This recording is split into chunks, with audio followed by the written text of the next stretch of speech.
Welcome to the audio version of our Daily Coach newsletter, a reading of some of our greatest hits from more than 6 years of email newsletters that have been read by tens of thousands of leaders and learners.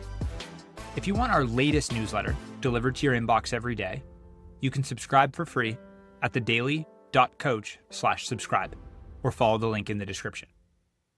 The years before the bright lights. The gym was small. There was no seating on two of its sides, and maroon and yellow pads hugged the walls just feet from the court. Behind the benches, some wooden bleachers went back about 10 rows, but very rarely were all of those necessary. For 9 years, it was the gym Tobin Anderson called home as the head men's basketball coach of tiny St. Thomas Aquinas in Spark Hill, New York, about 20 miles north of Manhattan. On March 17, 2023, Anderson was coaching a slightly better team in a slightly larger venue. He led the number 16 seed Fairleigh Dickinson Knights to one of the greatest upsets in college basketball history, knocking off number 1 seed Purdue 63-58 in front of nearly 20,000 fans in Columbus, Ohio. But it's the tiny gym that might be the most relevant. Just about all of us as leaders have some sort of ambitious dream. We want to take over the company, run the school district, implement our vision and our philosophies upon a team that just needs a lift. Some of us get the chance, others never do. There are 2 key lessons from Anderson's improbable, decades-long journey to reach the highest levels of the sport that we might be wise to keep in mind. The first is that there are immensely talented people at all levels. We often fall guilty of assuming the very elite in any industry are in the most prestigious positions.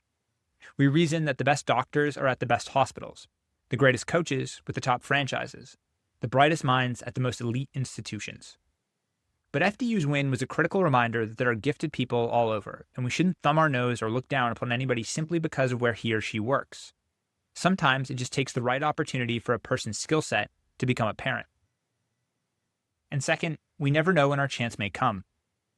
Anderson worked for nearly 25 years at the Division II and Division III levels, often coaching in front of 100 or 200 spectators, before finally getting a chance at Division I.